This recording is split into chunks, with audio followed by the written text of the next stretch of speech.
तो हेलो मेरे प्यारे दोस्तों, आप सब कैसे हैं। मैं उम्मीद करता हूं आप लोग स्वस्थ और मस्त तंदुरुस्त होंगे। तो आज का हमारा टॉपिक है हैव टू, हैज टू और हैड टू। ठीक है।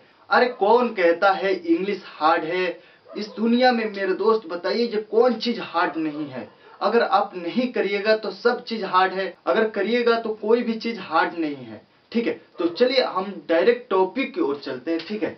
यहाँ पे use of have to, has to और हैड टू। ठीक है। मैं आप लोग को बता दूं, जब वाक्य के अंत में याद रखिएगा ना है, नी है, ने है या ना पढ़ता है, ना होता है, ठीक है, तब हैव टू और हैज टू का प्रयोग ये दोनों किया जाता है, क्योंकि ये प्रेजेंट टेंस में है। ठीक है।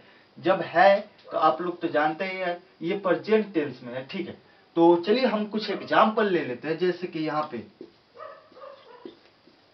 इससे पहले स्क्रीनशॉट कर लीजिएगा। ठीक है। जब वाक्य के अंत में आएगा ना है, नी है, ने है या ना पढ़ता है या ना होता है, ठीक है, तो हैव टू और हैज टू का प्रयोग करिएगा।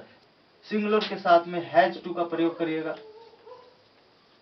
सिंगुलर के साथ में हैज टू का प्रयोग करते हैं और प्लूरल के साथ में हैव टू का प्रयोग होता है। तो चलिए कुछ एग्जाम्पल ले लेते हैं। ठीक है। जैसे देखिएगा यहाँ पे हमारा 1 नंबर हो गया। ठीक है। मुझे पानी पीना है या पीना पड़ता है या पीना होता है। ठीक है। यहाँ पे आपका पांचों जो है, यहाँ पे जो बताया था पहले, ना है, नी है, ने है या पढ़ता है या ना होता है। ठीक है। तो यहाँ पे ना है, ठीक है, या ना पीना पड़ता है या ना पीना होता है या पीना होता है। ठीक है। इसका ट्रांसलेशन होगा I have to drink water. ठीक है। I have to drink water, यहाँ पे सब्जेक्ट हो गया। यहाँ पे आई, ये आप तो जानते हैं ये तो प्लूरल में चलता है। ठीक है। सिंगुलर में भी चलता है। यहाँ पे हैव टू हो गया। ठीक है। यहाँ पे टू जो है ये इन्फिनिटिव है। ठीक है। और यहाँ पे आपका हो गया ड्रिंक जो है पीना होता है, ये वर्ब वन हो गया। ठीक है। वर्ब वन का प्रयोग होता है। यहाँ पे अपना ऑब्जेक्ट हो गया, यहाँ पे वाटर। ठीक है। तो चलिए कुछ और भी एग्जाम्पल ले लेते हैं। जैसे यहाँ पे तुम्हें यह करना होता है या करना पड़ता है या करना है। ठीक है। तो यहाँ पे इसका ट्रांसलेशन होगा you have to do this. ठीक है। यहाँ पे हमारा हो गया you have to do this. You के साथ में भी हैव का प्रयोग हुआ है, इसलिए क्योंकि ये बहुवचन है, आप तो जानते ही हैं। ठीक है। फिर भी यहाँ हमारा फुल इंफिनिटिव आ गया है। ठीक है। इसके बाद में याद रखिएगा वर्ब वन का हमेशा प्रयोग किया जाता है। ठीक है। तो चलिए अब हम इसका कुछ इंट्रोगेटिव और निगेटिव सेंटेंस भी देख लेते हैं। यहाँ पे जब वाक्य के पहले क्या लगा रहता है, ठीक है, तो ये आपका इंट्रोगेटिव बन जाता है। इंट्रोगेटिव सेंटेंस बन जाता है। ठीक है। यहाँ पे चलिए कुछ वाक्य ले लेते हैं। क्या राम को यह काम करना पड़ता है। तो यहाँ पे तो क्या जब इंट्रोगेटिव आता है, ठीक है, तो याद रखिएगा सबसे पहले ऑक्सिलरी वर्ब को वाक्य के पहले हम करते हैं। ठीक है। तो हैज इसलिए लगेगा क्योंकि राम ये जो है ये सिंगुलर है। ठीक है। तो हैज राम, ठीक है, Ram to do this work. ठीक है। सॉरी यहाँ पे क्वेश्चन मार्क का चिन्ह लगेगा। ठीक है। क्योंकि ये जो इंट्रोगेटिव जो है ना मेरे दोस्त सवाल पूछने के लिए किया जाता है। ठीक है। तो इसलिए इस वाक्य के पहले हैज लगाया है। ठीक है। हैज इसलिए लगाया हूं क्योंकि यह सिंगुलर है। राम जो है सिंगुलर है, सिंगुलर के साथ में हैज टू का प्रयोग किया जाता है और प्लूरल के साथ में हैव टू का प्रयोग किया जाता है यहाँ पे। ठीक है। तो has Ram to do this work. ठीक है। तो चलिए अब इसी को हम निगेटिव सेंटेंस में ले जाते हैं।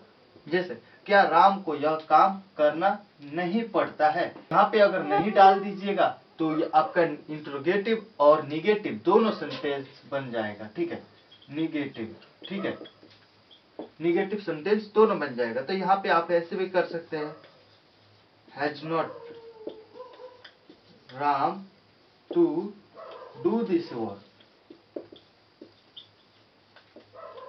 ठीक है। या आप ऐसे भी कर सकते हैं हैज राम, नॉट के बाद में टू का प्रयोग किया जाता है, has Ram not to do this work, to do this work. ठीक है। तो आप ऐसे करके इंट्रोगेटिव और निगेटिव सेंटेंस बना सकते हैं। बस आपको याद रखना पड़ेगा, जब वाक्य के अंत में ना है, नी है, ना पढ़ता है, नी होता है, ठीक है, या ना होता है, ठीक है, तब आपको हैव टू और हैज टू का प्रयोग करना पड़ता है। ठीक है, तो चलिए फटाफट इसे स्क्रीनशॉट ले लीजिए और हम बढ़ते हैं अब लास्ट वाक्य हैड टू की तरफ। ठीक है, तो यहाँ पे तो अगर आप हैव हैज का प्रयोग करना जान गए तो हैड का प्रयोग करने में आपको कोई भी दिक्कत नहीं है। ठीक है, हैड टू का प्रयोग करने में कोई भी दिक्कत नहीं है, क्योंकि ये सिंगुलर और प्लुरल दोनों के साथ में प्रयोग किया जाता है। ठीक है, जैसे अगर वाक्य के अंत में रहेगा ना था, नी थी, ने थे, या ना पढ़ता था या ना होता था, ठीक है, तब आपको हैड टू का प्रयोग करना पड़ता है। जैसे मैंने कह दिया करना पड़ता है, you have to use had to. ठीक है, तो चलिए कुछ हम एग्जाम्पल ले लेते हैं। जैसे मैं कह दूं गांधी जी को जेल जाना पड़ता था। ठीक है, गांधी जी को जेल जाना पड़ता था, ये जाना होता था। ठीक है, जाना होता था, होता था, होता था। ठीक है, तब हैड टू का प्रयोग किया जाता है। याद रखिएगा, जब वाक्य के अंत में आपका आएगा ना पढ़ता था या ना होता था, ठीक है, तब हैड टू का प्रयोग करना पड़ता है। जैसे यहाँ पे गांधी जी को जेल जाना पड़ता था, तो यहाँ पे देखिएगा ये आपके हो गए Gandhi ji. Gandhi ji had to go to the prison